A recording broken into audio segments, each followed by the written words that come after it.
How's everybody doing tonight? Thanks for joining us on 4 Star Chicago Sports Podcast, another episode of The Bare Minimum. I'm Dustin Jones. That over there is Brandon Duplessis. What up, man? What's going on, Dustin? How you feel? I feel good, man. We just did a guest spot on Bears Country Productions. That was a lot of fun, man. Those guys are fucking awesome. So I'm feeling good about how tonight's going so far. Just getting to talk sports, chop it up, having fun. How about you? Yeah, same, man. That was a blast for sure, man. If you guys, everybody watching, if you haven't checked these guys out, Bear Country Production. These guys are sometimes you'll find them in our chat too. Check their content out, guys. It's really, really Great. good. Honestly, great insight, very grounded, but also just kind of have fun with it and speak the way they want to, which is what we kind of envision this podcast would be. So very, very cool to be able to work with those guys. We will definitely be doing that soon again. And then, of course, as always, guys, shout out to CSP as well, another channel we frequently work with. Yeah, no. Chicago Sports Podcast, Brandon Tracks Hyatt. Got us started in this, man. So always with them, always down with that. Also, 4 Star Chicago Sports has a Monday show, House Hall Hangover. Wednesday show, the Barely There podcast with Sean and Kyle. We're trying to put out as much content as we can for y'all and have fun doing it and just keep growing this community, which is strong and fun and passionate. It's real cool. Cool to be a part of. Hell yeah. So what are we getting into tonight, man? Well, we have to start with the most dreaded of subjects. Unfortunately, I think, guys, Virginia McCaskey did pass away today at the age of 102 years old. Obviously had a very long, fulfilled life. She did leave 11 children and 40 plus grandchildren here. So her legacy is not just our Chicago Bears, but a whole lot more than that. Dustin, how'd you feel when you read that today? I was a little shocked, a little surprised. She's just been around as long as I've been alive. So it's just like just it just becomes a part of your life, and it's like and then she's just gone. She's 102 years old, like you said, man. Lived a great life, had a great family around her, and got to own the Chicago Bears. So, like, better life than most people can ask for. So, her and her family should be thankful for that and celebrate her life. That's the way I look at it. I don't think any change is happening with this ownership. I think the McCaskey family is going to want to win a championship for their mom, in memory. And hopefully this is just another piece of wood on the fire to fuel that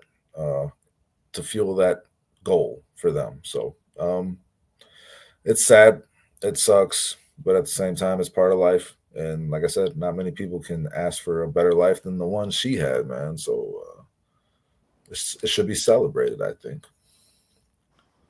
Yeah, definitely. And our thoughts, prayers go out to the family, guys. She, like I said, she has a lot of family, so a lot of people are mourning right now. You ever, as much as sports can frustrate us all, and as jaded as we can feel with this organization, this kind of perspective on it, guys, these are still people the same as you and me. So yeah, wish the and to best for put them. other perspective, man. I mean, my grandfather, I have his name tattooed here with the Boston B and the Boston S. Bill Strong.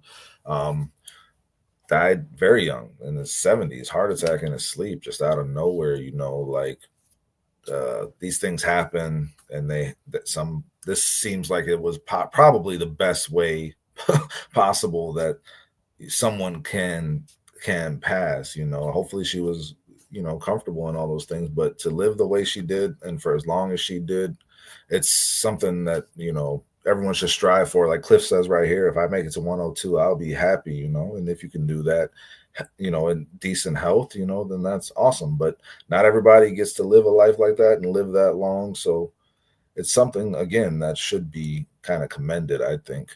And real quick, just everybody in the chat, Foster jumped in. Cliff Victoria is here, man. He was over with us at Bears Country Podcast too. Aunt Mass, what up, bro? How you doing tonight? Thanks What's for going joining. on, guys?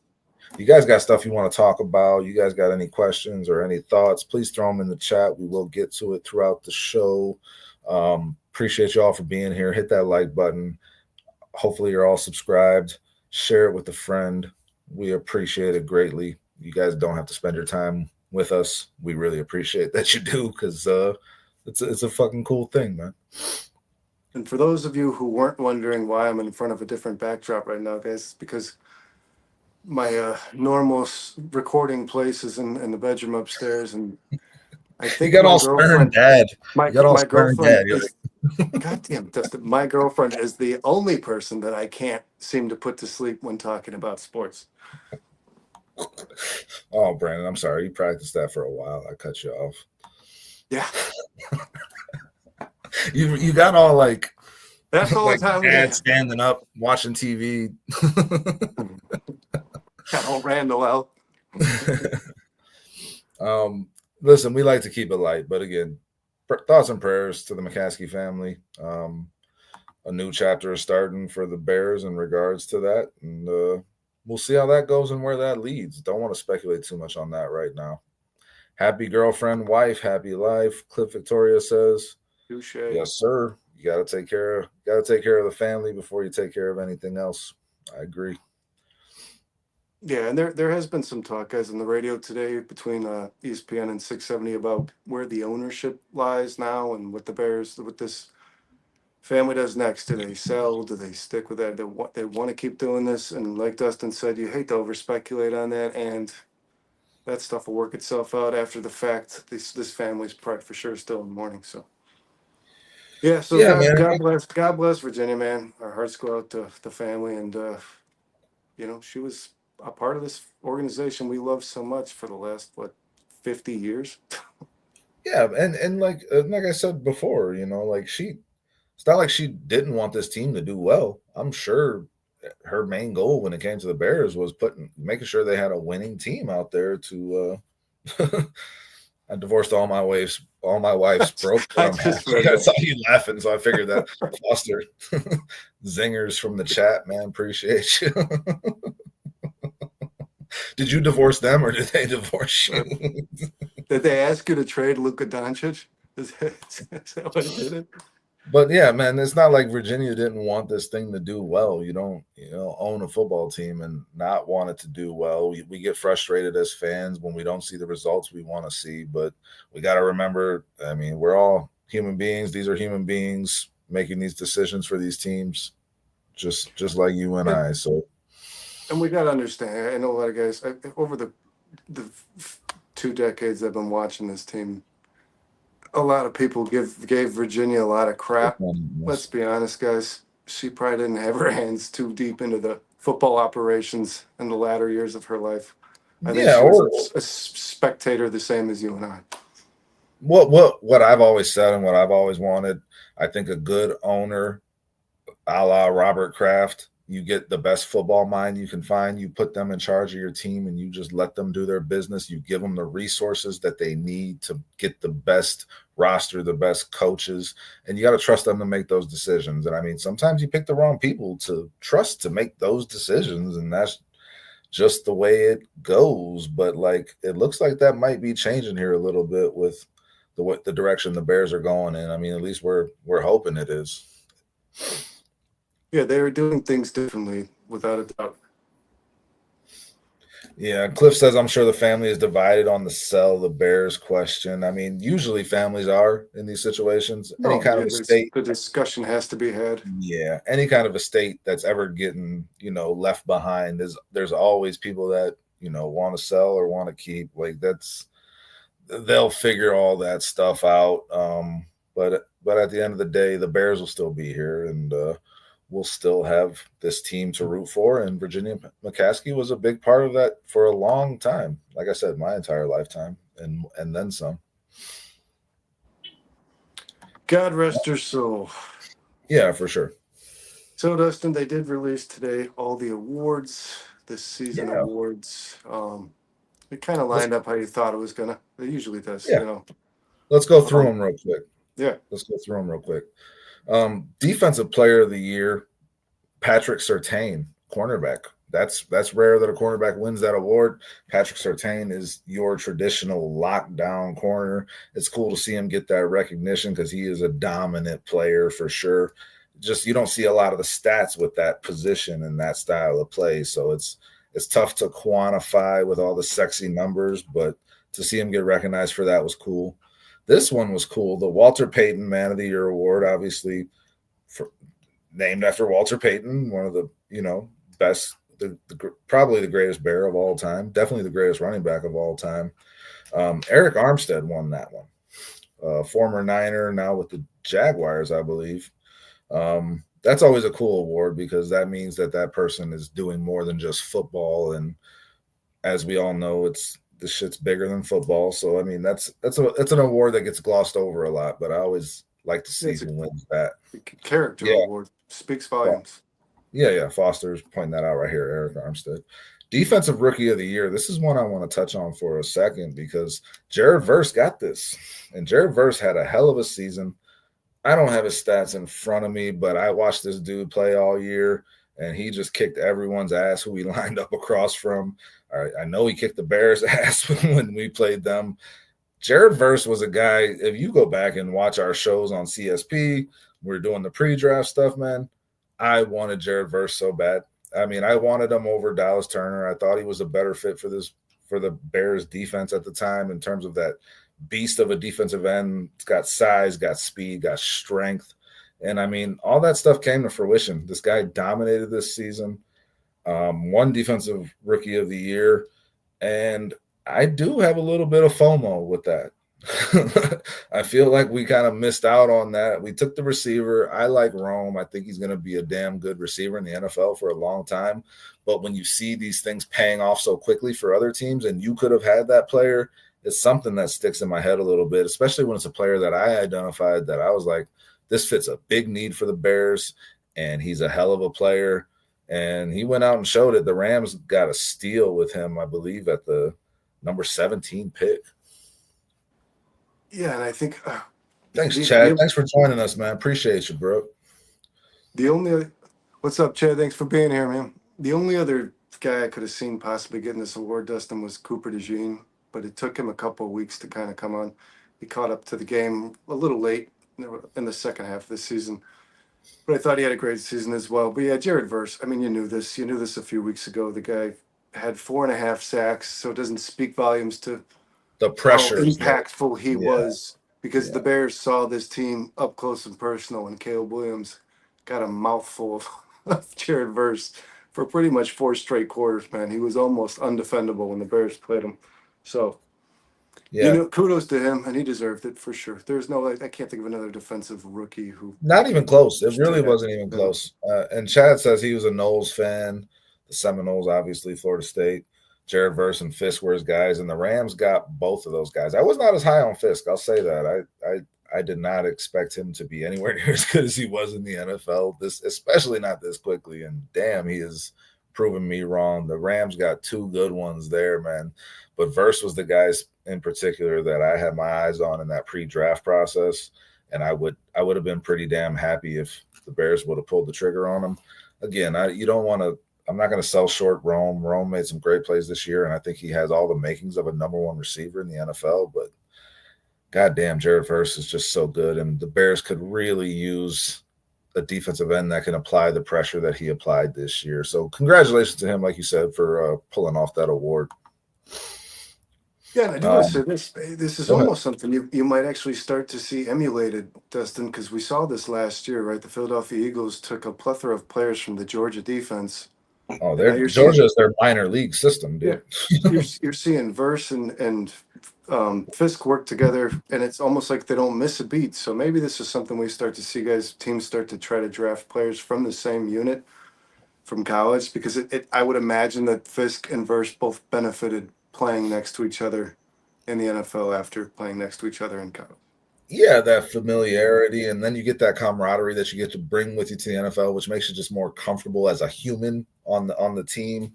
And I just want to say, Chad was a guy that was in the chat at Bears Country and said he subscribed, and he kept his word. He actually did subscribe. We appreciate you, Chad. And he's here right now.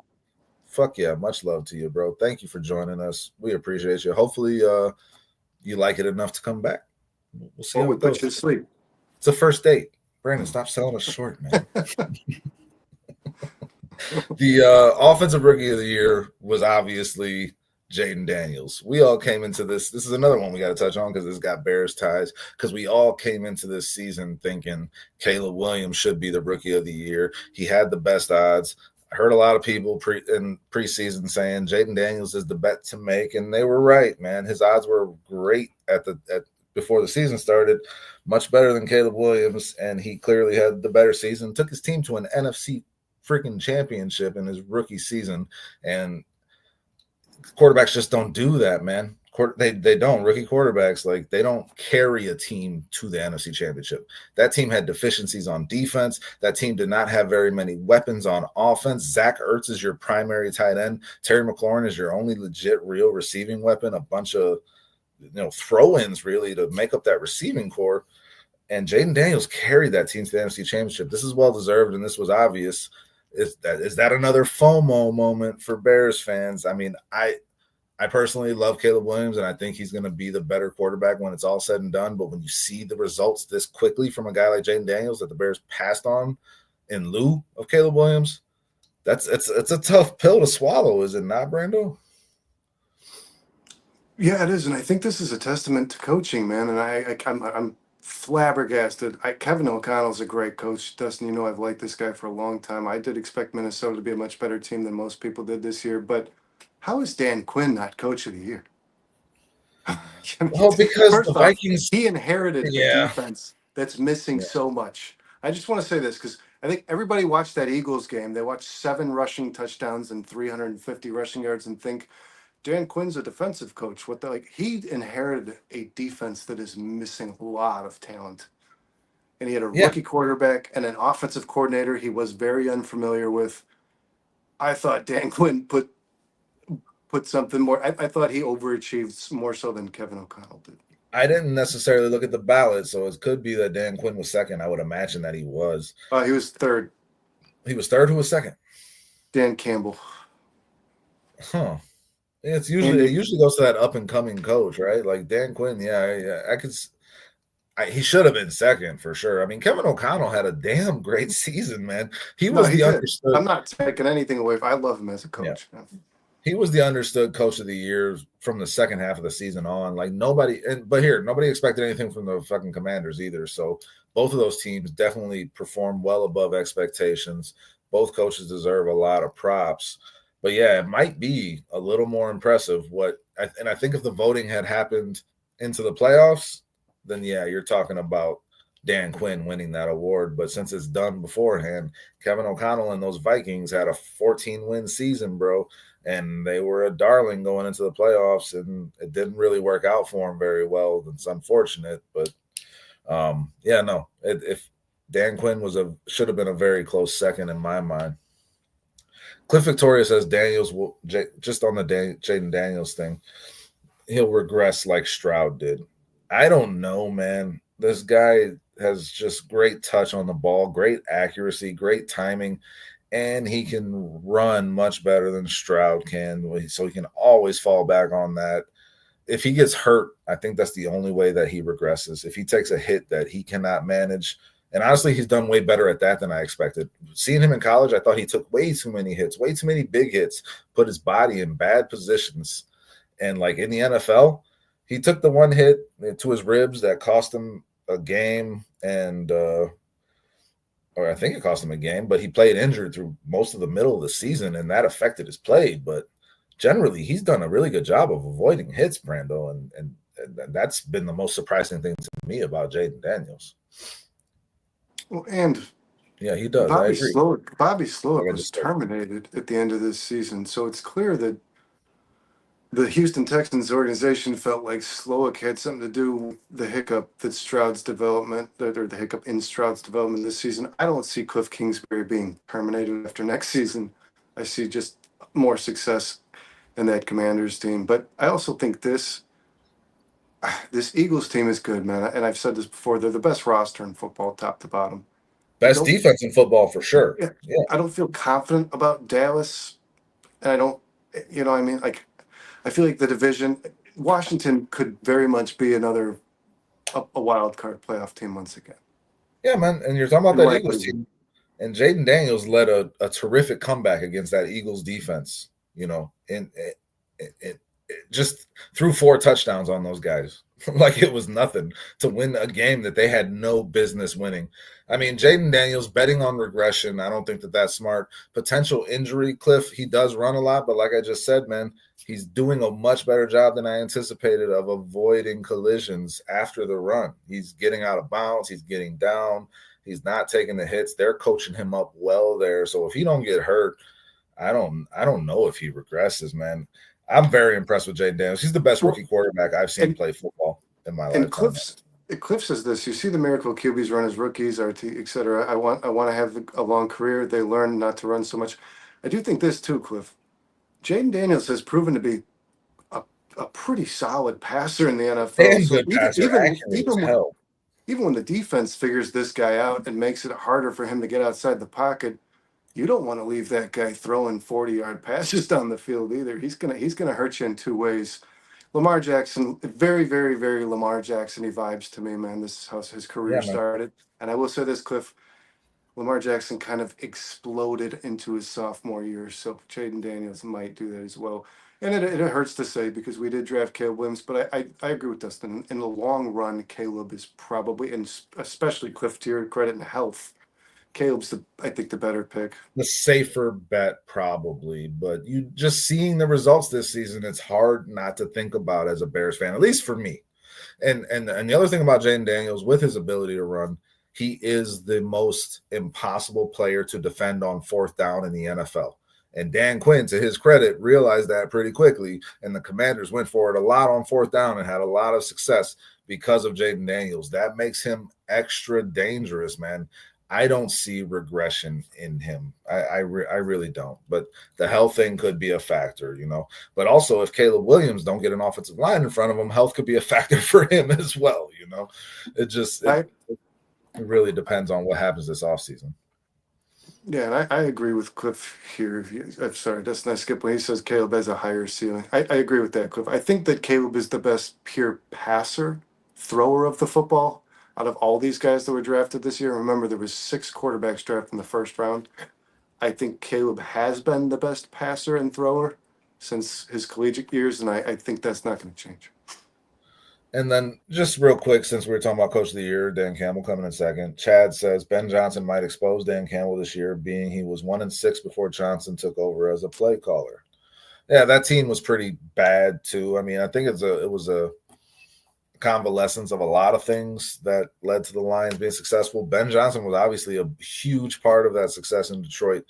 Regression for the Lions is possible with the amount of loss that they have sustained in this offseason, you know, just in terms of key parts of their coaching staff just gone. So, I mean, that remains to be seen. Dan Campbell is a hell of a leader, though, I think. So if someone can rally those troops, it's probably Dan Campbell. Zach says Bo Nix going to regress too. Cliff doesn't think so. Sean Payton's a great coach. Bo Nix may be okay. I mean, it's going to be interesting to see this rookie class. Like you said, Brandon, 6 quarterbacks, man, and they all looked good every time they played this year. It's going to be a lot of fun to watch the NFL for the next 10 years with this changing of the guard with these quarterbacks.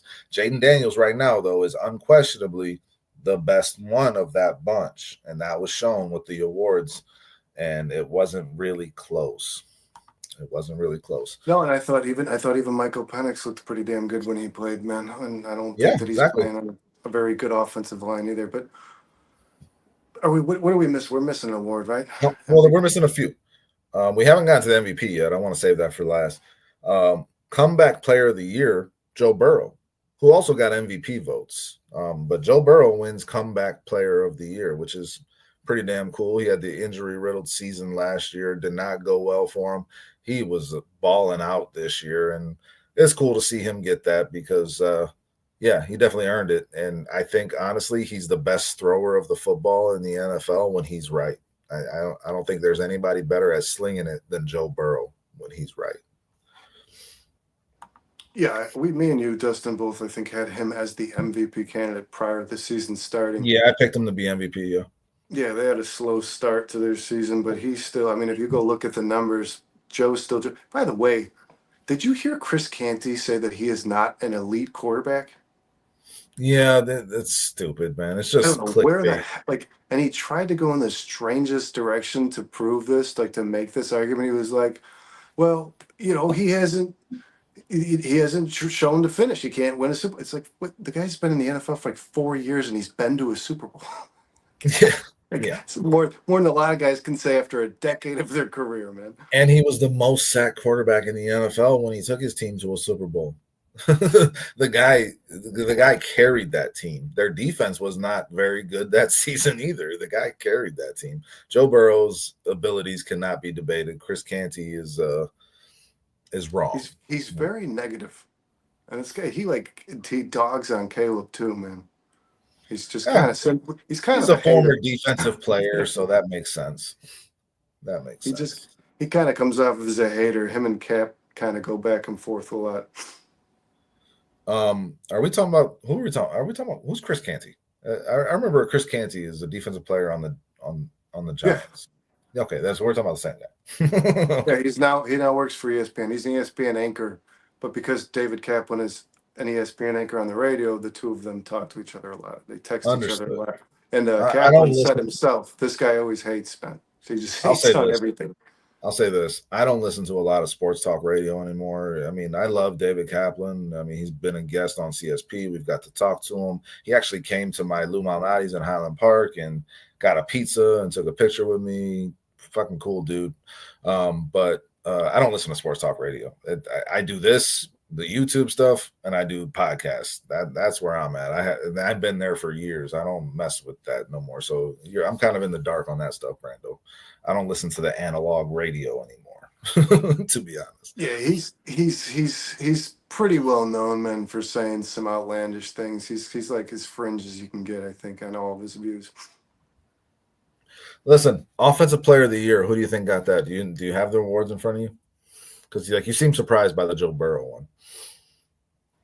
No, I was kind of like he damn well should have been. Yeah, Like, I offensive do player of the not. year. I don't know, but if I had to throw a name out there, I would say Lamar Jackson. Saquon Barkley, offensive Mm, player of the year. Saquon Barkley was third in MVP voting too. I mean, hell of a season. They generally do this. It's like a throwing a bone to the running back because yep. you're never going to win MVP. It's always going to be a quarterback. So the offensive player of the year is usually Christian McCaffrey, Saquon Barkley. They'll throw it to the running back. Matter too. But Saquon obviously earned that. He completely changed that entire team this season in terms of their offense and how they run it. Cliff says Florida radio sucks unless you want all oldies. I'm cool with Good all to these. know. Good to know. I got Spotify. I'm good. And Rui7 says, Yo, what up, brothers? Thanks for joining us, man. Hit that like button. Hit that What's up, subscribe Ruiz? if you have not already. We appreciate you greatly for being here. Any Thanks for thoughts being on here, brother. Saquon? Any thoughts on Saquon, offensive player of the year? Absolutely, he should be. You Yeah. said he's third in MVP voting. The only reason I threw Lamar Jackson's name out there is because he's second MVP voting. But yeah, I Mm. mean, Saquon did things. He's amazing, Did man. things. And this is why I admire this guy so much, is because this is so overlooked. This guy has torn his knee twice. Like, it takes a lot of grit and pain and suffering to get yourself back into the condition that he is currently in. Because, am I wrong, Dustin? Is this guy not running better than he did when he was 20 years old? That's what's amazing about it. And like Cliff He's is just saying here, burning. the Eagles let him be what he can be, vaulting guys, jumping over guys, and turning backwards midair, matrix shit. And it's that much more impressive when you do consider the fact that he's had major knee injuries, and those things become harder to do with those types of injuries. And he has no fear, no concern about it. He's just going to play the style of game that he plays. Broke off so many 60-yard runs this year and just changed games. Like he changed that Eagles offense, and that's the reason they're in the Super Bowl as far as I'm concerned. I mean, their defense is obviously great, but in terms of offensively, I think Saquon kind of had to carry Jalen Hurts for a lot of this season, and he earned that award 100%. Yeah, and just allude to the knee, like Derrick Rose is pretty public. Guys, this rehab process is extremely grueling and painful. I Mm-hmm. mean, like, especially when you're an athlete, because they're Time trying to get consuming. you. They're trying to get you back on the field, back on the court. So you're pushing a little harder than the average person is, and it is not an easy task. And these guys have made a lot of money. Saquon could have anytime he wanted could have just said, "I'm done. I'm not doing this again. I don't want to tear another knee. I don't want to be able to not walk when I'm retired." You know what I Yeah. mean? But he just Yeah. came back and he still went. And then he was asked, "How do you feel about finally getting to a Super Bowl?" And he said, "Getting to a Super Bowl was never my goal. Winning one was." It's just like he's just like, "Don't bother me Badass. with that shit." Yeah, Yeah. I Yeah. admire this guy, man. I really do. I'm Yeah, rooting me for too. Saquon. It's hard not to. It's hard not to root for him. Everybody's probably rooting for him. Cliff says Saquon deserves MVP, especially if Eagles win. Now, I mean, yeah, he again third in MVP voting. I believe he had 120 votes somewhere around there. There's a legitimate case you can make that he is the most valuable player of this season because again, the facelift he gave this Eagles offense. It just gave them an identity that they could rely on and carry them to the Super Bowl. Unfortunately, you can't wait till after the Super Bowl to make these votes. And unfortunately, the MVP is a quarterback award. We all know this. We knew it was down to two guys, and we kind of figured it would be come down to one guy when it was all said and done with the MVP vote, and that was Josh Allen. Josh Allen won the MVP, but this thing was close, man. Lamar Jackson had his best season as a pro, and he's already won two MVPs. That's crazy. That's crazy. This vote was Josh Allen 383 to Lamar Jackson 362. Super close, super close. I mean, 21, yeah. with the voter fatigue with Lamar Jackson, given that he had won two awards previously, to get that close to Josh Allen with the season Josh Allen had, that's still super impressive, I think, for on the Lamar Jackson's part. Yeah, I'm going to be honest with you, Dustin. I personally thought Lamar Jackson should have won MVP this season, and I thought Josh Allen probably should have won MVP last season when Lamar Jackson did. So they based this on things outside of numbers, it appears, because Well, by all team measures, success. Lamar Team Jackson was the success. best quarterback in the NFL this year, without a doubt, right? Well, yeah, but it comes down to really you kind of got to look at who's the number one or number two seed in each conference because those teams usually have the MVP, one of those four teams, and Lamar Jackson was not there this year, and Josh Allen was not there last year, and Josh Allen had a lot of turnovers last year that really impacted his voting. So I kind of disagree with you on that. Um, Lamar Jackson, his team didn't have the success that the Bills had, though they did beat the Bills this year. When it came down to ultimate success, like the Bills were just a better team this year, and Josh Allen was the thing that made that Bills team go. So and you take into account that you add Derrick Henry to that Ravens team, and how much of a load he took off of Lamar Jackson. When you're making these decisions as a voter, I imagine all those things come into play. Yeah, and I don't think either one of these guys has won his last, to be honest. I mean, It's going to be a lot of they're fun. probably gonna be racing for it, the two of them every year, man. Yeah, they're both still young. They're both on teams that are, consistently competitive. It's going to be interesting to see what happens next year. But congratulations to Josh Allen. He finally won this award, though he could not beat the Chiefs in the playoffs still. He still could not pull that off. That monkey's not off his back. We got some chatters in here, kind of focusing on the running back position since we were talking about Saquon. Chad wonders if the Bears will go get Najee Harris. That's something that we can talk about in a little bit, man. But There's some free agency. Yeah, it's definitely getting that. When you think about a Saquon going to the Eagles and how close he was to going to the Bears, admittedly, he said it himself at Radio Row during the Super Bowl press. Yeah, can people stop doing that? Yeah, and just that's not being a don't thing. twist the knife. Don't twist it. We already knew the knife was already in there. You don't got to twist it. Like you didn't choose us. Okay, I get it. I get it. And like obviously, he would have been a better addition than DeAndre Swift. Obviously. I guess people have a higher view of this Bears organization than we always thought, Dustin. Because I have now heard Tom Brady say this: if I didn't choose the Bucks, I was this close to the Bears.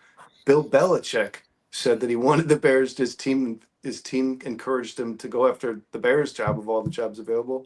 And even Ben Johnson said last year, if I was going to take a coaching job, it would have been if Matty Eberflus got fired last off. So everybody says like I would have chose the Bears, and it sucks to hear. Yeah, but like I don't know that I would have.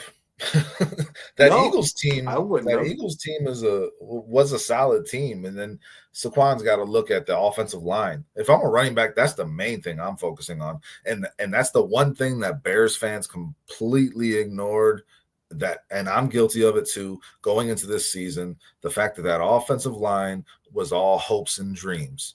Whereas the Philadelphia Eagles offensive line was, this shit is legit, it's real, and you can run behind this, Saquon. And that's why Saquon chose them. Guaranteed. You look at that Philly offensive line versus that Bears offensive line, it's not even a contest. It's not even a question. No, and he hit all of his signing incentives, which he would not have done in Chicago, right, Dustin? I mean, he got the Yeah, extra exactly. 200. You He got to got a think half a about that million stuff. dollars just from Yeah. getting an amount of yards and touchdowns this year. And I'm sure I didn't see it, but you always see like the running back gifts the offensive line, Rolexes or whatever. I'm sure he got them very special gifts for the season that he had, because he knows that they made it possible. And he knew when he made his decision that the Bears offensive line would not make any of this possible. People hate on DeAndre Swift. DeAndre Swift could have had a better season behind a better offensive line, just like Caleb Williams could have had a better season behind a better Oh yeah, offensive line. DeAndre Swift had a much better season behind the offensive line that Saquon In Barkley. Philly, yes, very good point. Yeah, you don't usually have that direct comparison like back to It back. doesn't usually come that easy. Yeah. But Cliff says the voting should be after the Super Bowl. I mean, yeah, I guess I could see an argument for that in terms of just that team success. But I mean, Yeah, and Cliff's Josh right because Allen had a game. then you wouldn't have to do like the Super Bowl MVP. I mean, you could just like Patrick Mahomes could just be the MVP if he wins the Super Bowl. Yeah, but that wouldn't be fun either. Patrick Mahomes just wins it every year, throwing for 200 yards, 2 touchdowns, an interception. He just makes the plays when they matter most. That's the reality of it. The Eagles O line is so good, yeah, and that's exactly why Barkley chose the Eagles, guys. Any other thoughts on this? I mean, the Josh Allen Lamar Jackson thing has just been a conversation all year, especially on 4 Star Chicago Sports. Me and you are kind of in the Lamar camp. Our co-hosts Kyle and Sean have been in the Josh Allen camp. I'll say this: I don't dislike either one of those guys. I don't put down Josh Allen to build up Lamar. Those two are both great quarterbacks of their own right, and Tom Brady voted for Lamar Jackson. Tom Brady is the best quarterback of all time. He knows a thing or two about it. He saw what we saw in terms of great playmaking making ability. And like you said, Jaden Daniels is kind of that Lamar Jackson, the new Lamar Jackson. And I mean, Lamar Jackson's still in the league doing this. He's unstoppable on 4th down too. He makes plays that helps your team win games. And that's why it came down to these two, because they both make plays in the most crucial moments to help your team win games. And when it's 4th and 3, you call their number and you don't think twice about it. Like those guys are hard to come by. They're very hard to come by. And yeah, and I've said this before, guys. Check it out if you haven't yet. Somebody put together a video of Lamar Jackson's interceptions this season. They were all tipped passes. All of them. I think he had 4 on the season. He didn't actually ever throw a poorly, like he never put a ball in a defender's hands. It was a receiver who couldn't catch it. It was the result of every one of his interceptions. Now I'll say this: he probably had plenty of balls where DB just couldn't hold on to it and dropped one like Caleb did. But still a big testament to who Lamar is. Like Dustin said, after he's already been an MVP candidate or MVP winner twice, he had a better year. So the guy Yeah, just but never ceases. at the end of the day, he lost the MVP vote to Josh Allen. He lost in the playoffs to Josh Allen and the Buffalo Bills. So I mean, that's going to be hard to swallow for Lamar, and he's going to come back stronger than ever. This guy, I don't know why he still has doubters, people that want to call him a choke artist. He played his ass off in that playoff game, and he put them in position to tie that game, and it just, the play wasn't made. I don't put that on Lamar. I think Lamar came out of that playoff game, even though he lost, looking as good as he could have looked, in a loss. He did the thing that people have been questioning Lamar on his whole career. Can he do it when the game's on the line? He went and did it. So you got to give him credit for that. You can't just have this bias where you say he's a choke artist. That's not what I saw when I watched that game, at least. No fucking way. No, and the guy can't throw the ball to himself. I know Mark Andrews has been reliable in his career, but a drop like that at that time, man. I mean, you can't overlook that. That's the Yeah, difference. It's just like, it is. And the fumble that Mark Andrews had was a huge difference as yeah, well. yeah. Mark Andrews had a bad day. Yeah, yeah. Foster says our O line was ravaged on top of not being very good to start, and then the injuries happened. Yeah, I mean, Saquon made the right choice, is the moral of the story. And Foster thinks go for Trey Smith in free agency. A lot of Bears fans have been echoing that for a while. Tutu Atwell in the slot. Okay. I'm not opposed to that. Tutu Atwell, I think, played well. I agree with you. He's a burner. Yeah, man. Those are some interesting. That's some interesting food for thought, I think. Cliff says Eagles scored 55 points against Washington. That defense was bad. Again, that's what makes it that much more impressive to me. The season that Jaden Daniels had and the success that they were able to find in terms of winning football games, given how bad that defense really was. Cliff says also Lamar learned how to pass as well as run. His career is extended. Yeah. And Lamar's another guy that's great at not taking hits when he does run. He's very smart and very selective about when he goes for the extra yards or when he doesn't. So, I mean, Lamar is entering his prime. That's a scary thought. You got Lamar and Josh Allen both hitting their prime right now. It's going to be a lot of fun for us as NFL fans, I think. Joe Burrow, too. Yep. And Foster mentioned all three of those guys. In his mind, they're all MVPs. They all were the most valuable players for their teams, that's for sure, and they will continue to be. But I mean, those are our awards. I don't think we have any. I don't have any gripes with anything on here. I think it kind of played out the way you would have expected it to, right? Absolutely. Ravens were robbed out of a Super Bowl in 2023 by the refs, in my eyes, Foster says. Lamar and company should have been there. Listen, the Ravens can kiss my ass when it comes to that, because the Niners got robbed of a Super Bowl against the Ravens in 2013 when Michael Crabtree was clearly interfered with on a potential game-winning touchdown catch. So, yeah, let's not forget that the power went out. The power went out at halftime. The Niners were dominating that game. Yeah. Arm was a bitch, Ravens. Deal with it. The Hall of Fame class was announced today as well. Just some more news to get to real quick. A really small group, man. Only 4 guys. It's the smallest group of players inducted into the Hall of Fame since 2005, Brando. Do you know who they are? Eli Manning? Eli Manning is a snub. Adam Vinatieri? Oh, nope. All right, I'll read them to you. Eli shouldn't be a Hall of Famer to me. He won 2 Super Bowls, but I think honestly, he will be, just not a first ballot.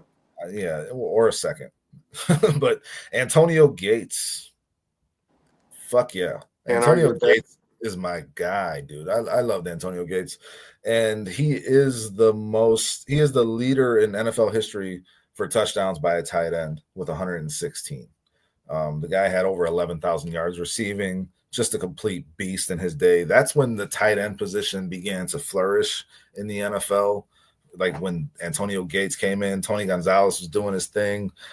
Jason, that's Antonio Gates, and like those. This is when scouts got smart enough to look at college basketball teams for some of these guys. Man, this is like Antonio Gates and Jimmy Graham were the guys who were like dominating and like on the court as centers, like before they just transitioned to tight end. Yeah, man, and Jimmy Graham was another one that came out that way. Yeah. Antonio Gates, well deserved. I'm on board with that. Jared Allen, defensive end. We saw him against us for the Vikings. He played for the Chiefs, obviously, before that, and he played for the Bears. So we got a former Bear going into Hall of Fame. Yay. 136 sacks for his career. That's 12th all time. Jared Allen was a wrecking ball on the defensive line. Hard guy to stop. I don't know that I can really argue with this. Jared Allen's a well-deserved guy, I think, too, to go into the Hall of Fame. Yeah, absolutely. He deserved. I thought he would be a first ballot. Yep. Chad right here. Eric Allen is another one, cornerback. Played for the Eagles, played for the Raiders. 54 interceptions for his career, 12th all time. Hell of a cornerback. And he says here, played for Buddy Ryan in the late 80s, early 90s on that Eagles team. Yes, sir. So he's another inductee into the Hall of Fame. Cliff, I think I don't know if he's disagreeing, but Eli won as many with me on the Eli thing, but Eli won as many Super Bowls as his brother. Peyton's last Super Bowl was a gift to him. Listen, Eli won big games. He seemed to come up with the play when it mattered, and that's really important. But like, if you look at the totality of his career, I just don't think he was that good of a quarterback. He's nowhere near the level of Peyton Manning. If you were doing a draft of quarterbacks all time, because you're talking about a Hall of Fame, how far do you go before you get to Eli Manning, bro? Like you're going to get a lot of picks off the board before you get to Eli Manning. But yeah, when it mattered most, he came through, man, and improbably too, honestly. So I mean, like I'll give him respect for that. But I hated that Giants team. I hate the Giants, and I was not a big fan of Eli, so I guess I'm a little biased. All right, who's the fourth? Sterling Sharp, former Packer wide receiver, career cut short, had a little over 8,000 yards receiving. I mean, Shannon Sharp's brother, I guess. I don't know. Like, I don't know if he should be in there over Eli, actually, now I'm thinking about it. Like, Sterling Sharp was a dominant player. He won the Triple Crown in 92. Most catches, most receiving yards, most touchdowns by a receiver. So, I mean, the guy was dominant. If he didn't get injured, he might have had an even better career. So, I mean, I guess deserved, but fuck the Packers. So that's how I feel. I'm gonna say this, man. I understand these guys who played every down, getting into the Hall of Fame. Like, if there's a kicker that deserves to be, Vinatieri's probably that guy. Yeah, but it's also a kicker. Yeah. But yeah, Vinatieri made some of the biggest kicks in NFL history. I mean, Consistent. Yeah, game-winning kicks that won Super Bowls. That's damn impressive. I mean, again, like I said, Reggie Wayne was a guy that missed out. Played for Peyton Manning, who we just mentioned, and played with Peyton Manning on those Colts teams. Damn good receiver. Peanut Tillman, obviously, I don't know that he's ever going to make it. We'll see, but I think Peanut Tillman gets overlooked in this conversation. You can quantify it because it's fumbles, it's turnovers for your team, but that peanut punch just changed defensive football for cornerbacks. Like, well, you have to account for that, I think, right? You can quantify it. He was on the radio a couple of days ago.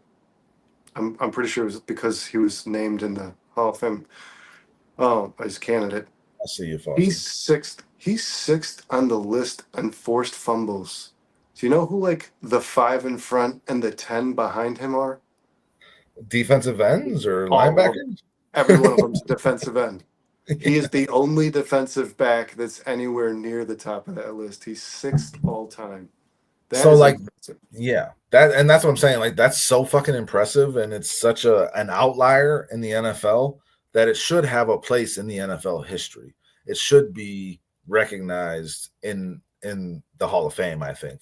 That Peanut Tillman changed the game, and you still see it today. We saw multiple times throughout this season guys emulating that peanut punch. And you still hear the broadcasters saying, hear the broadcast, when you see those punches, they call it the peanut punch. Yeah, you still hear these guys, like, giving it the old peanut punch, and it's like, that's cool. That's something we had, man.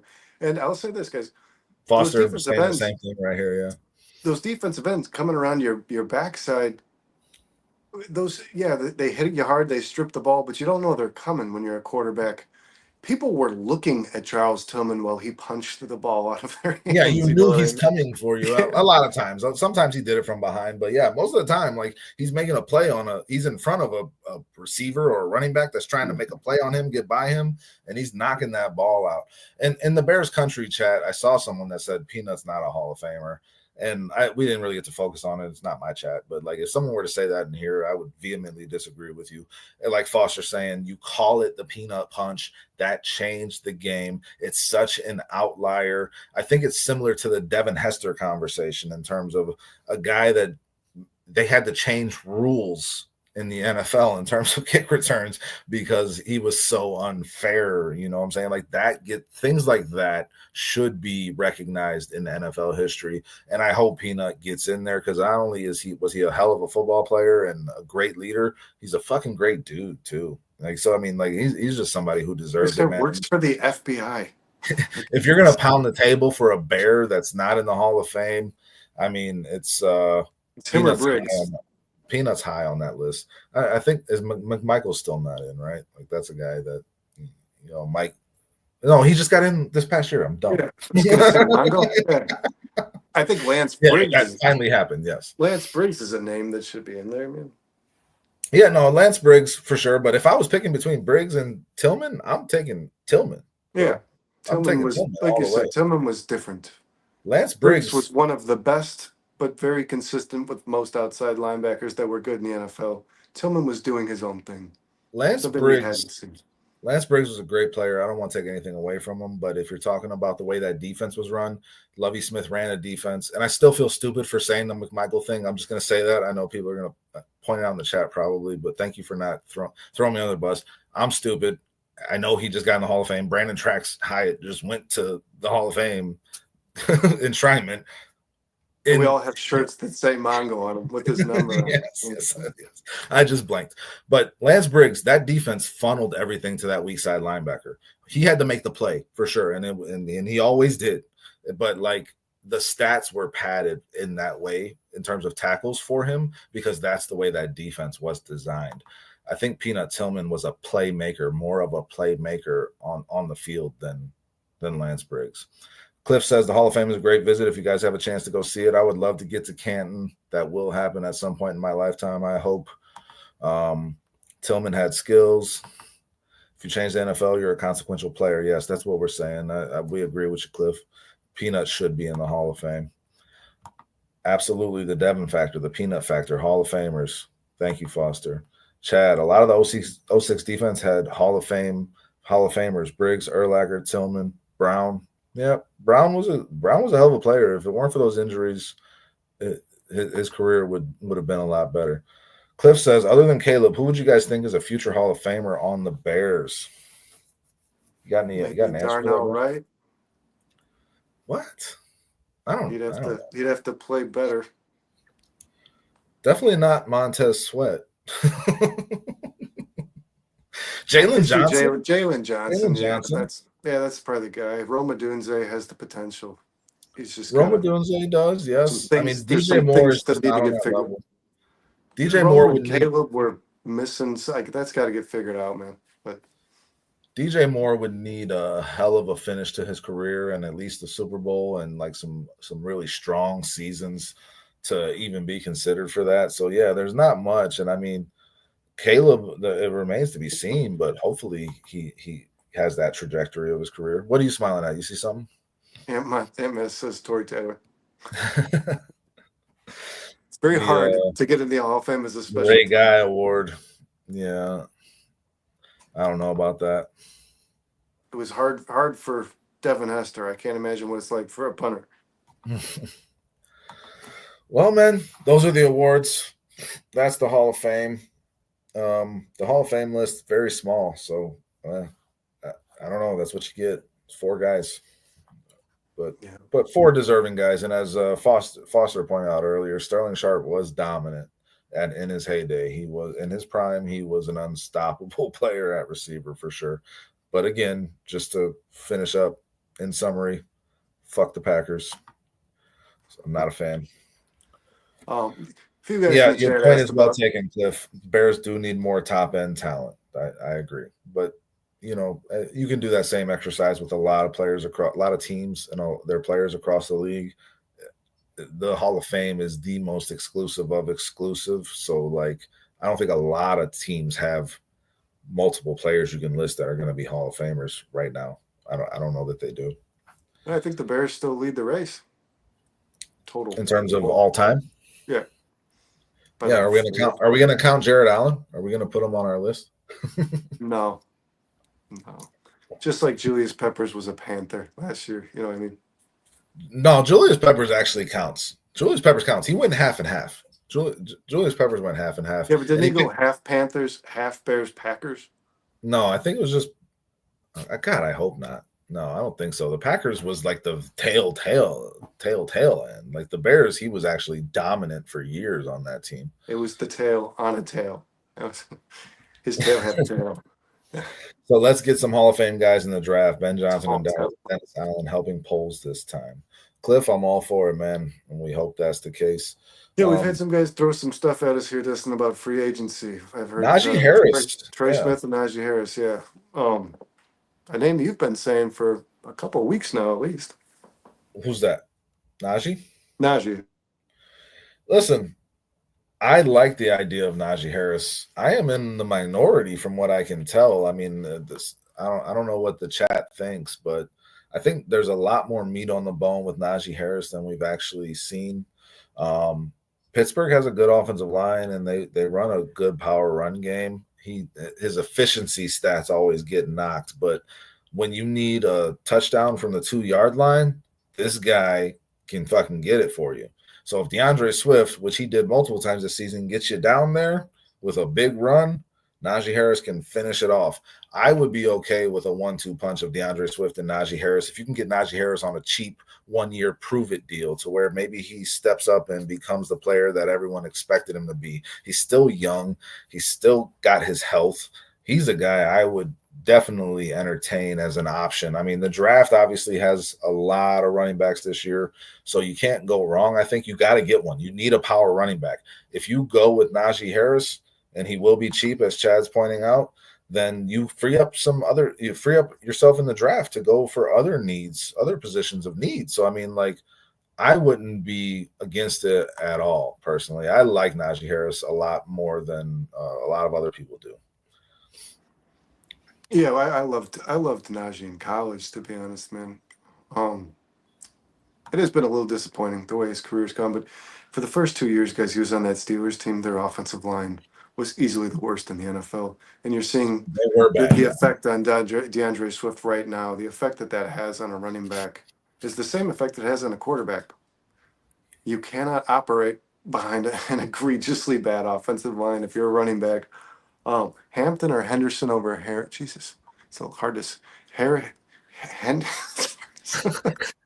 Hendersons. Harry and the Hendersons going to the Hamptons. We're dumb. Yeah, no, MS and Cliff. I see you guys are talking about the draft class. I know these are guys who are potential draft picks. This class, like Dustin said, is loaded. So if you can't get a guy, don't steal my thunder, Brandon. If we're talking about draft running back, sorry, go ahead.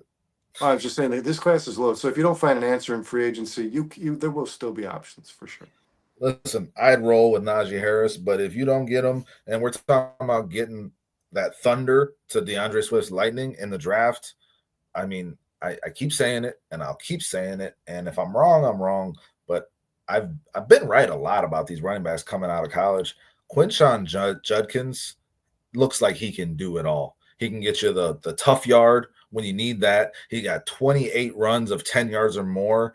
Yeah, I mean, the guy is an explosive player, and he's a power runner. He is a complete back to me. He's an every down back to me. And he can catch the ball. Yeah.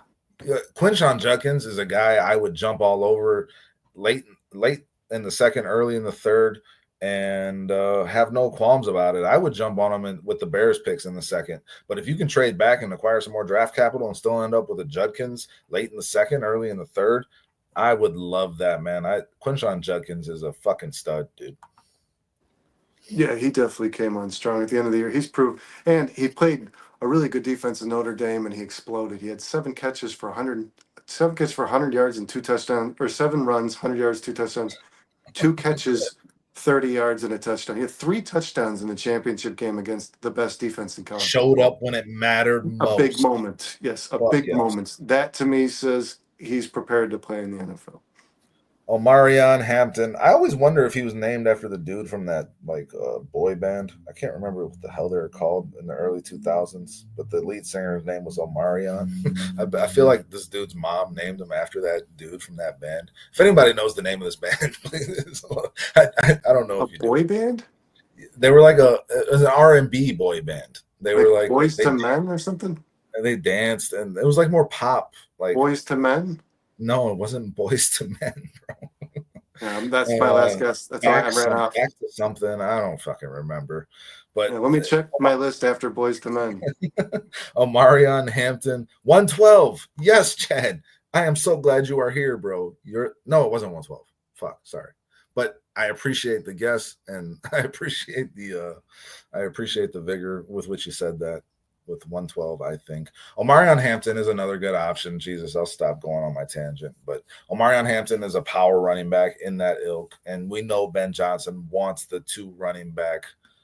No, not the It back. was reported, guys, that Ben Johnson is looking for the Montgomery role. So obviously, because Swift and Gibbs are very similar players, obviously one's much better. But so if you're going to get a running back, guys, if you're looking at potential draft prospects, you look at the big guys first. I don't think this team is looking for a small, speedy Devon Chain. I think they're looking for a big bruiser.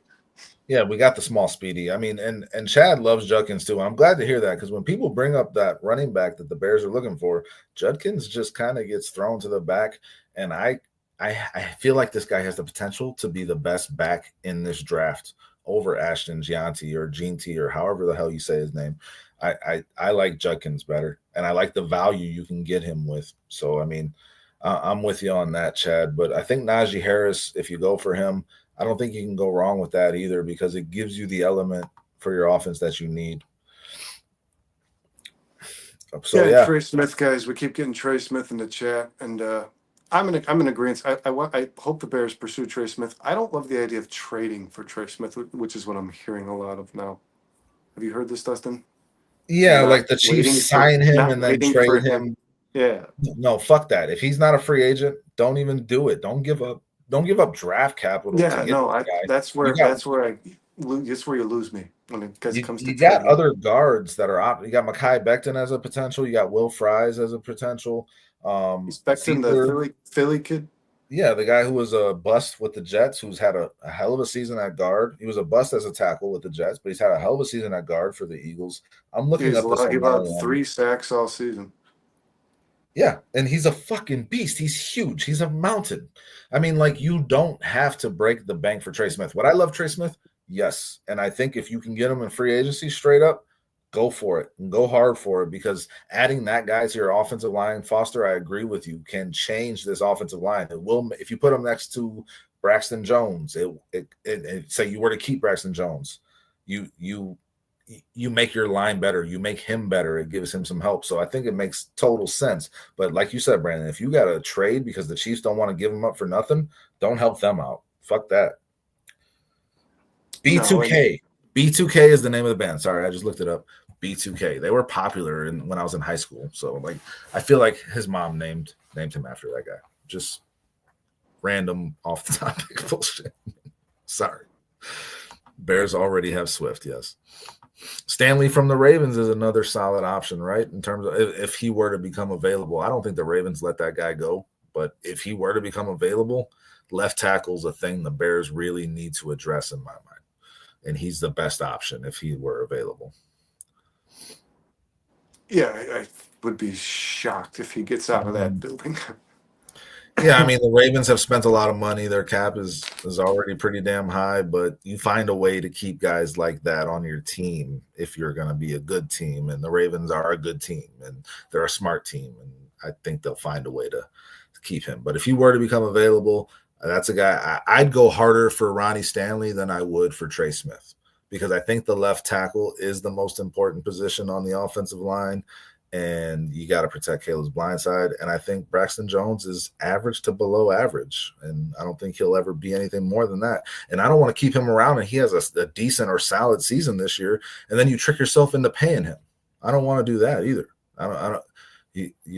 What do you think? What do you think of extending Braxton Jones for starting left tackle money? I don't like the idea of that at all.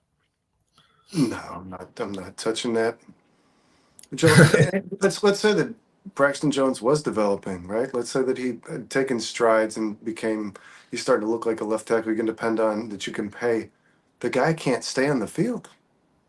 Yeah, injuries are an issue now. We can officially call injuries a problem for him.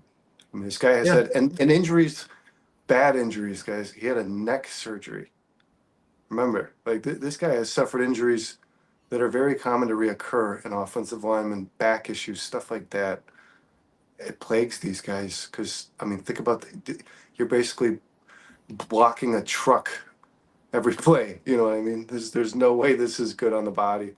So I don't know. I would like to see more consistency in regards to him being on the field for me to even give him a small contract to return, right, Dustin? Even a depth. Yeah. You get to see Yeah. this guy be on the field. Cliff says he watched all 22. Caleb was running for his life from the center of the line rush. Listen, that's the worst. When that happens, that is the worst possible thing for a quarterback because you have no pocket to step up into. Generally, the pressure comes from the outside. You can step up into the pocket. I 100% agree with you, Cliff. I'm not saying the Bears don't need to address center. I'm not saying the Bears don't need to address guard. I think they need to replace their center, and I think they need to add one guard at the very least that's all a Pro Bowl caliber player to really impact that stuff. I'm just saying that left tackle to me is the most important position on the offensive line because that's where you're going to get a lot of premier edge rushers coming after a guy. And I don't think Braxton Jones has the talent to stand up to those guys. And I think he's shown that. And I've always been a proponent of potentially moving. If you draft a guy, a tackle in the top 10, I need that guy to be a left tackle. Can Darnell Wright do that? I guess that I don't think they want to do that. And you see a lot of right tackles getting paid a lot of money, and Penei Sewell stayed there, and he's done very well there, and he's a huge part of that offensive line. So obviously, maybe you don't fuck with that, but just saying, like I want a left tackle with a top 10 pick. Just left tackle is the most important to me. You guys are killing it in the chat right now, man. Yeah, they Chad are. is It's hard to keep up and jump from topic to topic here. Like right here, Chad says Sports Track has Stanley as an unrestricted free agent at $7.5 million. I think that's extremely cheap for Ronnie Stanley. I mean, I believe if you you. got Stanley at that, Fuck. it'd be a miracle, man. Yeah. And the problem is teams will start to bid on this player, and then the number will raise. And then tackle class is bad. Yeah, he's AMS. You got a good point here. A lot of these guys a lot of these tackles are projected to be guards when they actually start playing in the NFL. Kind of like it was during the Skoronski or the year Darnell Wright was drafted. I believe the Bears went after the right tackle at that spot because the left tackle class was pretty weak and projected to be guards, right? Skoronski's a guard. Broderick Jones was there still. I mean, yeah, Broderick Jones. He's the only player, and he's the only player who's currently ranked better on PFF than Darnell Wright. I think the Bears. I think they would have preferred Paris Johnson. Paris Johnson, who went to the Cardinals with pick 6, I believe, in that draft. But I mean, like, I think the Bears would have preferred that, to be honest. But he was already gone. Obviously, Broderick Jones was the only one left, and I think they figured that Wright's talent was better than his, and I can't really blame him for that. But Broderick Jones is holding up really well as a left tackle for the Steelers. Chad wants Drew Dahlman at center. So, I mean, yeah, like I'd be good with that. I mean, but I hear a lot of Drew Dahlman and Trey Smith. And then from those same people, I hear Myles Garrett is too expensive to go after in terms of the draft draft capital you'd be giving up and the salary cap. But like Drew Dahlman and Trey Smith are going to cost you a lot of money. And I want this offensive line addressed, but I don't think Dahlman and Smith is realistic. And then you see the thing going around with Dahlman, Smith, and they draft Tyler Booker, and that's their offensive line. Like they keep Braxton Jones at left tackle. That's been circulating on Facebook. I think that's extremely unrealistic, to be quite honest. I would be amazed if the Bears can pull that off, but don't tell me that Myles Garrett's too expensive, but then we're gonna go get Dahlman and Trey Smith. Like the potential of that is extremely low. And if you got Dahlman and Trey Smith, you could probably use your 10th overall pick on a pass rusher, and then you could probably trade both seconds to get back into the first and take Booker if you really desperately wanted Booker. Yeah, Booker's definitely going in the first, and I think he's going to rise on the draft boards. He's at like 33. There's late no way. 20s. Yeah, no, he's going to go higher than that. I mean, the guy is a fucking beast. He's a mover. He is physically massive. Gifted. Yeah, I don't see him. He's the size of Jordan Davis. Is that the guy in the Eagles? Yeah, the tackle. He's like 6'5", 350.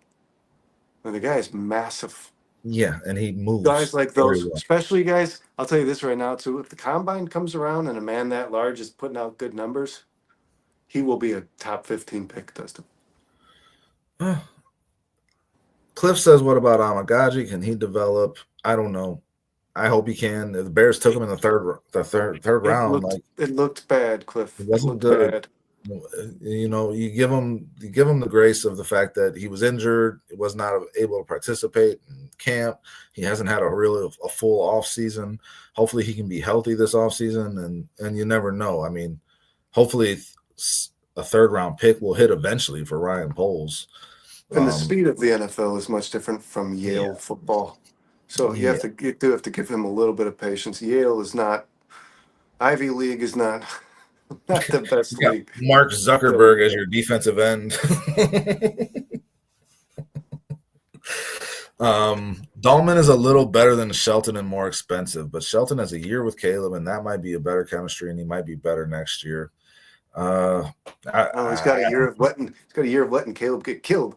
yeah, and listen, and when Shelton apparently had a better season than what I saw according to stat nerds, but like I saw him give up an awful lot of pressure. Like Cliff just pointed out, from the center of that line, Shelton is in the middle of that, and Shelton needs to be replaced. I think you I have to. saw him get run over by a Yeah, blitz by a awful. linebacker. He just got barreled. Remember, Dustin, I sent you guys that played it over 100. Like, he got steamrolled by like a 225-pound player, dude. Like, he just does not have it, man. He does not have it. I think Listen, he's a smart player, Coleman Shelton. I just don't think he's got the physical ability. I think you got to replace your center. I think you got to replace your left tackle. I think those are two positions on your offensive line that you have to address. I mean, if you can get that solid center, you can put, pretty good guards next to them and they can control things. But I mean, I think left tackle and center are the two most important positions. And I want to see the Bears address them because I'm not happy with what they currently have. Foster says Garrett is money and draft capital. Would love it, but nope. And he says, hearing Garrett wants his contract ripped up and a new one going to be the biggest at his position. Yeah, he should have that. He was a steal on the contract. He's a steal on the contract he currently has. He is the best defensive end in football. He is a physical specimen. This guy's going to be really good for the next 4 to 5 years. I don't see him slipping very much. And I just don't understand the hesitance in wanting to go after a guy like that. We can talk about the position the Bears are in. They're not in a position to make that kind of move. Well, making that kind of move could put them in the position to justify making that kind of move. Like he can change your defense. Like, I don't understand why guys like this just don't become available. Teams don't give up guys like Myles Garrett. Like, in the history of the NFL, it very rarely happens. And if there's a chance, you got to look into it, man. You got to do everything you can to make it work. And yes, give him a new contract. Backload the shit out of it. That's what I say. The one thing that keeps getting glossed over in this conversation about the amount of money and picks or whatever Garrett's going to cost, your quarterback is on a rookie contract. This is the time to build up the team around him. And the offensive line is a priority for sure, but so is pass rush, because Montez Sweat is not it. He's not. He has not performed to the level of what you've paid him to be, and you traded draft capital for him. You still need the dude because Montez Sweat, he's injured or he's getting double teamed. So is every dominant edge rusher in the NFL, and they still come up with the stats and they still come up with game-altering, game-changing plays. The Bears need that type of player on their defense. That makes it easier on your offense too, guys. I would go for Myles Garrett and not even hesitate, personally. Yeah, you are obligated to make that phone call. There's just 100%. you have to at least listen to what the offers. I mean, you have to inquire about this. Your pass rush went from 30 sacks to 40 sacks. It didn't really vastly improve. Honestly, guys, both of these trenches to me before the season started were a lot on hope. Like hoping Dexter will be the guy and hoping that Braxton Jones takes the next step and hoping that Nate Davis's death in the family is so far behind him he can play football again. I don't like it. Myles Garrett is not hope. He is proven He's a sure results. thing. He's a That's sure what thing. he is. It's not like talking about a Javon Dexter where you keep saying you precede everything with he could be. This is a guy who has been doing this well for a long time, and he's still at a good age. 30 is still a good age for an edge rusher. These guys can, I mean, these guys sometimes last 15 years. Look at Jared Allen. We just talked about Julius Peppers. Edge rushers are Guys, players that can play a long time. I love everybody in the chat, man, but I just don't understand the thought process here about Garrett being too expensive, Garrett being too old, Garrett potentially getting injured because he's getting old. I mean, if you go back 5 years, the guy's played 14 games, 16 games, 17 games, 16 games, 17 games. He is a physical specimen. It's just like I don't understand it. We're passing on Garrett before we even know what it would cost, before I we have, even know what it would take to get him. Like I don't understand that. You could change your defense with one player, immediately make everyone around him better, make your secondary better, make your linebackers better, make the tackle better, make Javon Dexter better, make Montez Sweat better, because he ain't doing it by himself. He clearly can't. So, I like, have, if you can make your defense a Super Bowl defense, guys, why not do that? At least, solidify one side of the ball. I understand you want to protect Caleb. I do too. Offensive line is hugely important, but I don't think they're mutually exclusive to where you go for Garrett and you don't have any opportunity to fix your offensive line. I think you can do both. And I think you just got to make every possible effort to try to get a guy like Garrett on your team if he's available, because these guys don't become available. They don't. no, you're right about that. It's like the Luka thing all over again. I mean, when something like this, when a Mavericks team calls you about Luka Doncic, you take the damn phone call. No matter whether or not you're willing to spend, you take the phone call, guys. And this is the thing I brought up on the House Hall Hangover, because our counterparts were kind of just like, no means no. Why don't you make the call? I mean, what does it hurt to find out what the asking price is? What I would mean, you be willing to give up for him? What would you be willing to give up for a generational defensive end who gets 83 pressures in a season? What would you be willing to give up for that guy? Because it's not just about the sacks. The pressures change plays. he's a They multiplier. change field position. Come He on. makes everybody better. Like you said, he's a multiplier. I do have some headlines, deadlines, and one of them is in relation to Miles Garrett. And it's a question that I think everybody who's in the chat needs to. I want to hear what you guys have to say about it, because I think Miles Garrett's value is actually very under. I don't know what word to use. Shortchanged. His value is much higher than you think. So, you want to dive into these, Dustin? Yeah, man, go for it. I'm with you. All right, headlines or deadlines. So I'll start with this one because this is the subject we're on. Um, he sometimes plays on the interior line. If Miles Garrett was added to the Chicago Bears, he's immediately the best 3 technique and defensive end on the Chicago Bears. Yeah. Headline. Yeah. No, wherever you put him, he's going to dominate the person across from him because he's bigger, Imagine he's putting faster, him. he's stronger. Imagine putting him next to Sweat, not opposite of Sweat, next to Sweat. Think about the havoc that Real those quick, two would wreak. Garrett does not have a $36 million cap hit this year. It's 25. It's 25. I'm sorry. Actually, it's 19. It's 19,722 in 2025. Sweat, I believe, is 24. And I mean, yeah, well, because you paid Sweat, you can't pay Garrett. I don't know. Like, you made one decision that's not really working out, so we can't make this other decision that could work out. I don't know, man. Less than 20 million in 2025 for Miles Garrett. Yes, he immediately becomes the best player on your team. He's a top 5 player in the NFL. So yes, headline, Brandon, 100%. And the Bears or the What's up, Browns did Bruce? not want to trade him. It's not like the Browns are fed up with Miles Garrett. Miles Garrett wants to get the hell out of Cleveland.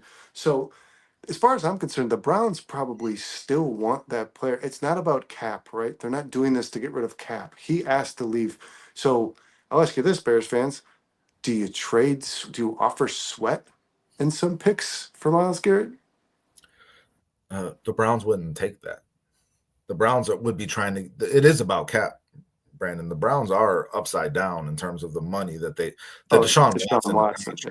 Fuck them. They would be using Miles Garrett as a leverage piece to bring in future draft capital, which some team is going to be willing to give up. It might not be your team, Chicago Bears fans, and it don't seem like you want it, but I don't understand why, because someone's going to get him. And what if the Lions get him? And then Caleb Williams, I don't care who you putting against Myles Garrett. Trey Smith, we're going to have Trey Smith and Dahlman, and that'll stop Myles Garrett from smashing Caleb Williams into the ground? No, I don't think so. Like, it's almost worth going to get Garrett just so he doesn't go to another team that you could potentially play twice a year, just to avoid that happening, to avoid Caleb being in that position. Yeah, a buddy of mine's a Packers fan, and he texted me today. Can't wait till Myles Garrett, he said, signs with the Packers and destroys Caleb Williams. My response to him was, well, he's already signed, so it's going to cost you some first-round draft capital. I'm seeing average salary of $25 million. His signing bonus was $21 million. Guaranteed at signing $43,546. Total guaranteed. What's that? That's a lot. $100 million. Cliff, you are correct. The Browns are fucked for the next few years. I would say longer than that. Probably about a decade. I don't know. I don't think it's $36 million. If you're talking about signing bonus and stuff like that, those things are already guaranteed money. They don't really. It's not going to count against the cap. Let's see here. It says 2025 cap hit that I'm looking at on Spot Track, $19,722,000. Well, that's not worth it. Was the guaranteed paid by Cleveland? Well, the guarantees, yeah, they're paid front end, and then it's spread out as well. Like certain parts of the year, it gets paid out. Like, I'm not like the biggest expert on all that, but just straight cap hit for what it's going to affect the other moves that you make. I'm looking at $19,722,000. Yeah, I think it's worth it, man. How do these sites not agree? Yeah, I don't know, man. We're looking at two different sites, but he's looking at over the cap. I go get Myles Garrett. Yes, Chad. Chad, you're my spirit animal. Thank you for joining us. You got other headlines, deadlines, man. We'll go all round and round on this Myles Garrett thing, man. I fucking want him. I want Myles Garrett on this Bears team because he will make a difference in winning football games. And the Bears always have that guy. Bears always have that guy that gets after the quarterback, man. Somebody who's better than Sweat. The Bears ownership will sell the franchise after the passing of Virginia McCaskey. That's a deadline to me. I don't see that happening. I feel like that's pretty cut and dry. I'm undecided on that, man. We talked about on Bears Country. They're going to mold this over. There's a lot of people involved in this decision. 11 kids and spouses. The amount of money that means to each one of those individuals is huge. It's life-changing, and you don't have to worry about running the team, owning the team, paying out on. It doesn't have to become your occupation. Yeah, and you're not worried about the expenses of the team. So, yeah, obviously it's something they should consider in whatever decision they make. But, yeah, Chad makes a good point here. Not until the stadium is built. When the stadium is built, that the franchise becomes worth a lot more. You're getting a lot more ROI once you make that team more valuable. So Cliff says, don't get me wrong, I would love to have Myles Garrett. I just don't think it will happen. Yeah, listen, we don't ever think good things are going to happen to us as Bears fans, but eventually, like, you got to make moves towards winning. And I really believe, and the formula has been out there, man, you have to make these moves when you have your rookie quarterback on a rookie contract. Your young quarterback on a rookie contract, you are saving so much money there. You have to take advantage of it. You have to. And I can't see a better way than taking advantage of it by adding a guy like Myles Garrett to your team. He's worth the cost to me. And it's okay that he's not worth the cost to you. I don't understand it. And you probably don't understand me. But like, the Myles Garrett immediately impacts your team. There's a chance he chooses not to play here. He did tell the Browns that he wants to be traded to a contender. The Titans reached out. I think he said something along the lines of, why would I do that? You've built nothing. Foster says, deadline to your question, it'll be $10 billion in 5 years that this team's worth. And Cliff says he thinks a new stadium and a Super Bowl would put a couple billion extra in the McCaskey's pockers. He said pockets. He corrected himself. I'm just fucking with you, Cliff. It's okay, man. Your fingers are cold. You say Packers? No, just kidding. All right. Jaquan Brisker will win Comeback Player of the Year in 2025 simply for remaining on the field the entire season. Deadline. But if he performs well, if he performs the way he was performing this season before he sustained the head injury, then yeah, he could definitely do that. I mean, people will like that story, but I mean, man, I don't know if Jaquan Brisker is ever going to be the same again. I'm extremely concerned about it. I think the Bears need to make a smart decision and get some really good insurance, a strong safety. They need to draft someone or they need to sign someone because I am not counting on Jaquan Brisker next season at all. I mean, no. I'm going to act as if I am not going to have Jaquan Brisker. Then if I have Jaquan Brisker, that's a fucking plus. But I'm not going to count on him, man. This is scary. Depend on him and lose him again, it's not like you're not getting caught with your pants down. It was like you never put on a pants in the first place, man. Like you cannot expect this guy to be the answer moving forward. Cliff says it's 64 degrees and I'm in shorts and a tank top. Cold for Florida. Cliff, we had an ice storm last night. I literally pulled up in my truck and got out of my car, stepped into my driveway, immediately fucking slipped. Dude, I almost fell and busted my ass. I caught myself on my truck's door handle and my truck seat and held myself up, literally laying vertical and pulled myself up. I could have died, guys. I might not be here. So don't tell me about cold for Florida. Damn it. We're in Chicago, man. It was pretty icy. And I looked at I couldn't walk. And I looked at it on the weather report on the Weather Channel app, and it said potentially life-threatening weather.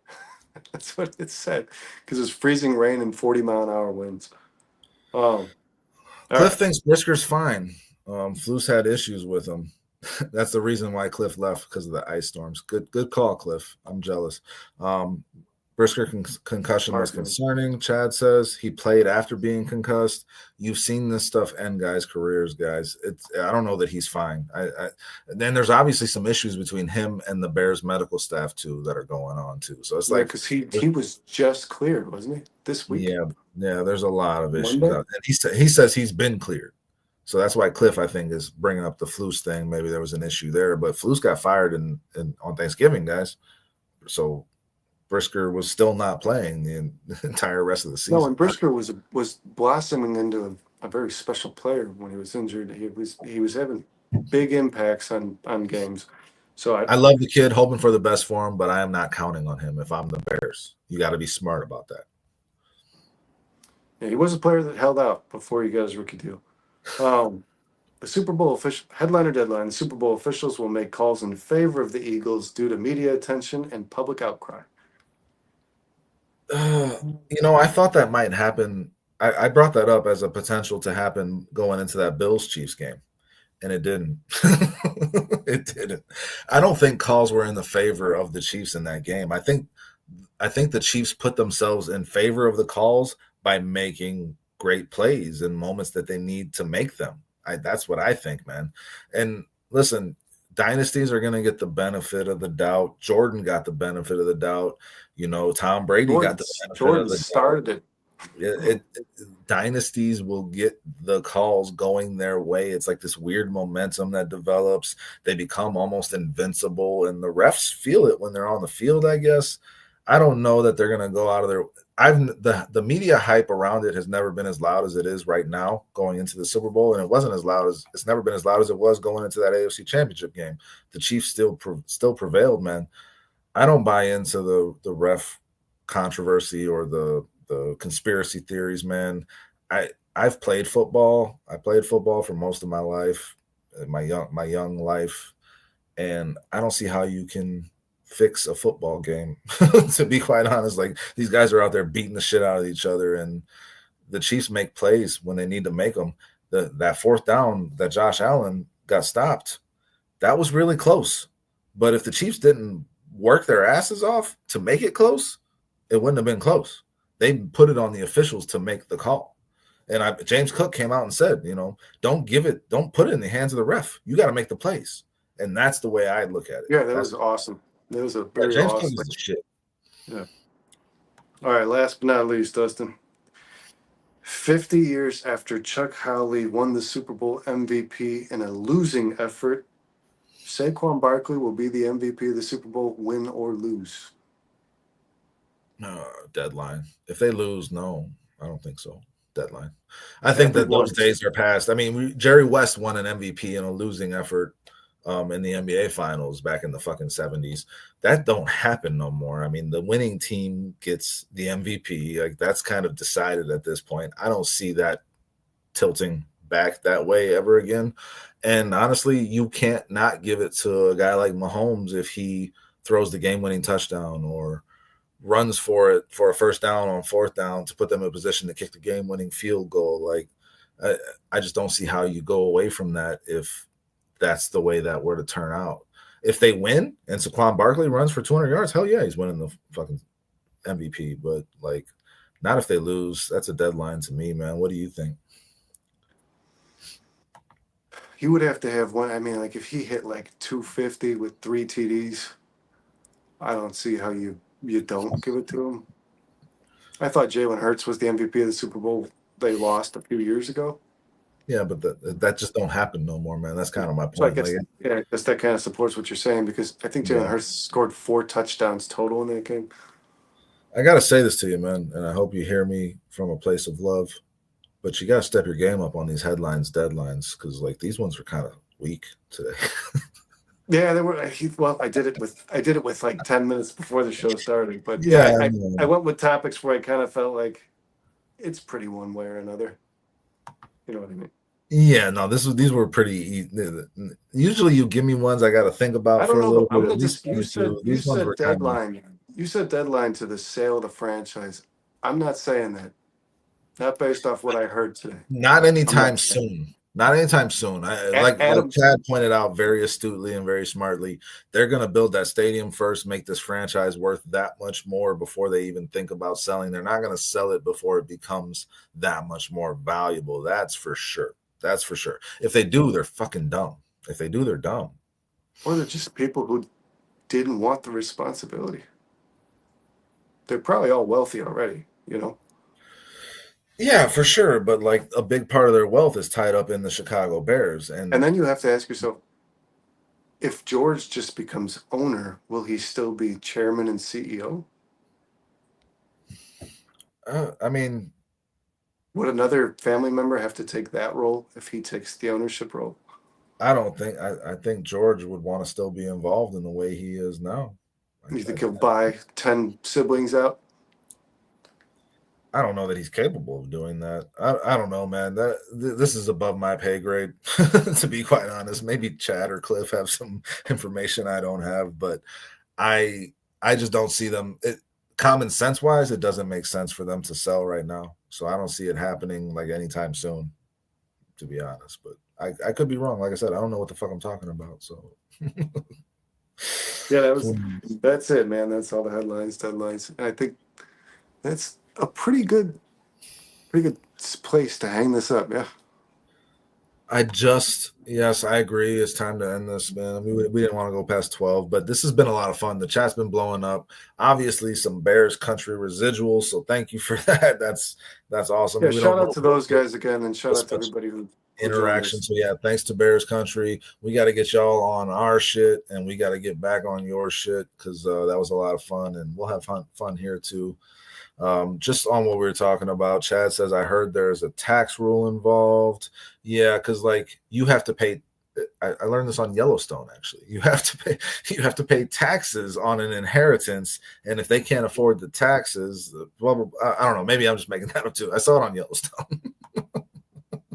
that family meeting is going to be incredible. I'd like to be a fly on the wall. Inheritance tax. See? Okay, Chad. The Simpsons did it. Yeah. Yep. See, did they really? Is that a thing? No, South Park has an episode where I understand that, but I'm saying, did the Simpsons actually do an inheritance tax episode? Oh, they probably did. I'm sure it was probably the Bears too. It was probably Virginia. It was probably spot on with everything else they've done in life.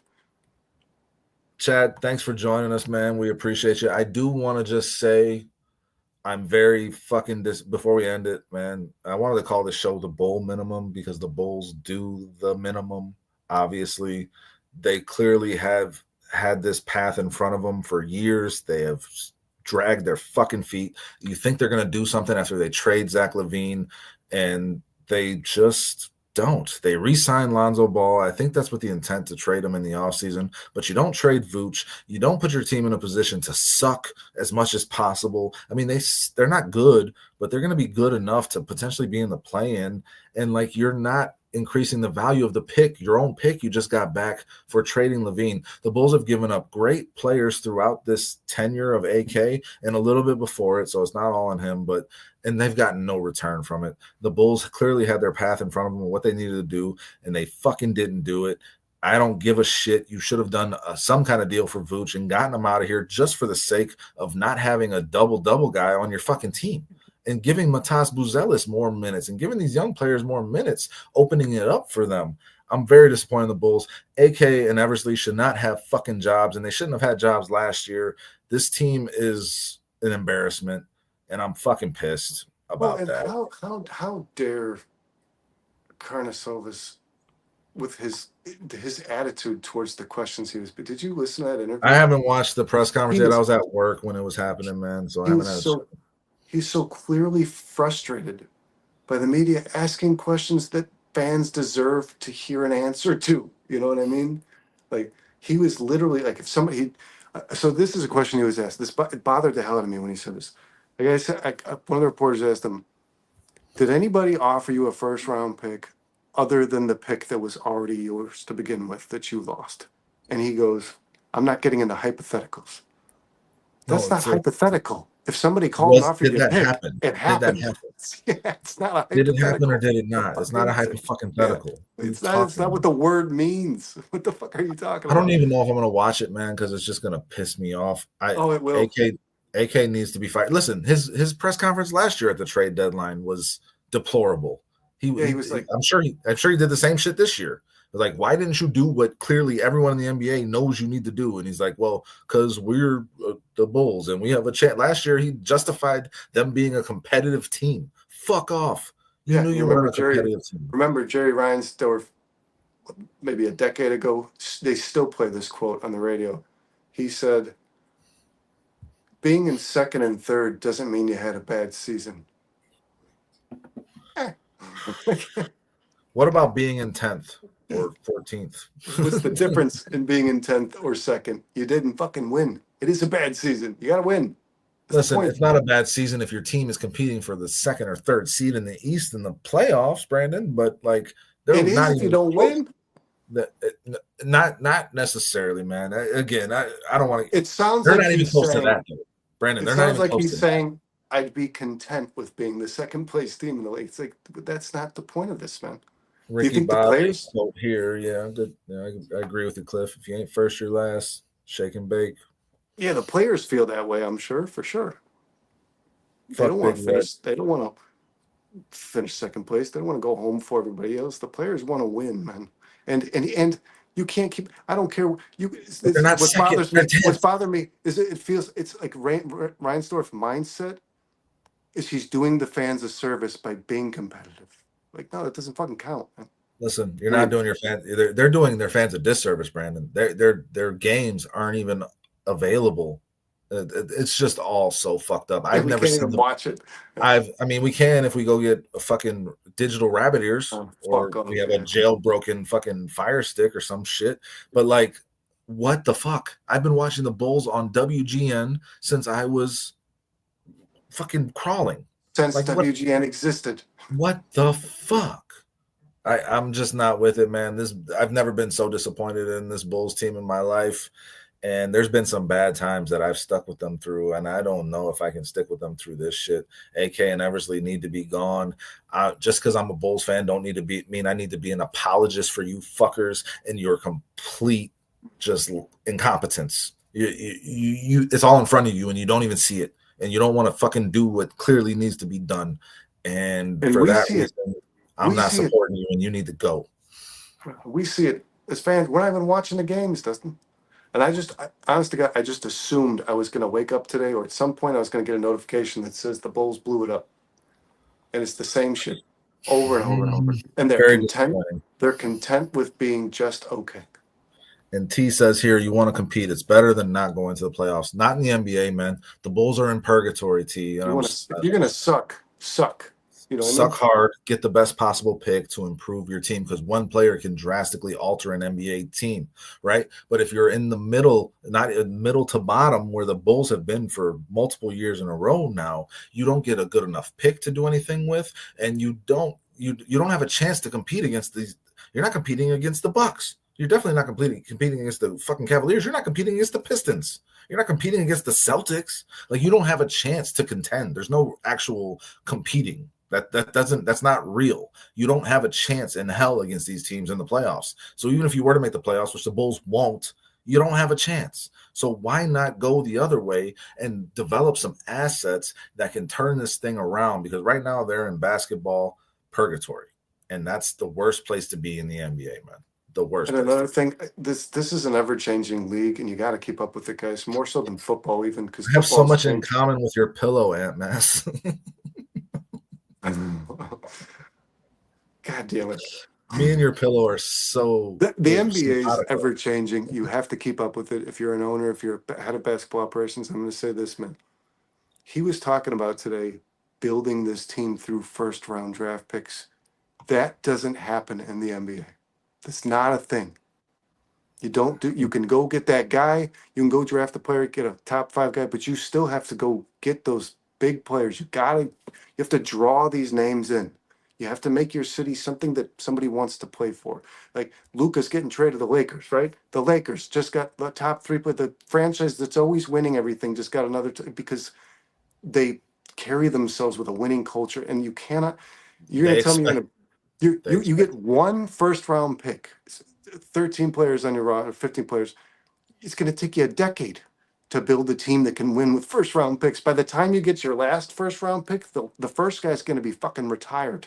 Or you will have Not gonna traded him work. away, and he'll be really good in some other city after you couldn't Yeah, figure out how to and then develop. you'll have lost whatever you acquired in the trade. Yeah. Listen, man, we'll go all night on this. I just wanted to mention it because I'm so fucking pissed off and bothered by the way this Bulls franchise is being run. It's And insulting.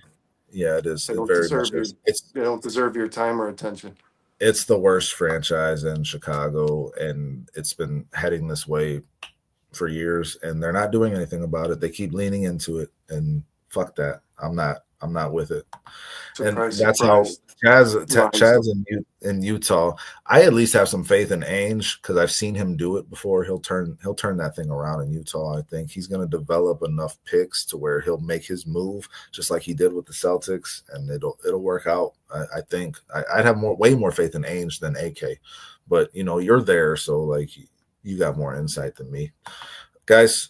It's been a great fucking show. You guys have been awesome the entire time. This chat has been crazy, crazy on fire. We appreciate y'all greatly. Brandon, thank you for joining us. We'll be back on Monday with the House Hall Hangover. You'll see us on Monday on Chicago Sports Podcast as well. Brandon tracks Hyatt over there. We love y'all. We appreciate you. You guys rock as always. Thanks for hanging out with us, guys, at this late hour. Appreciate you carrying the show. Justin, it's been a pleasure. As always, my man. I'll talk to you soon. Everybody have a great night.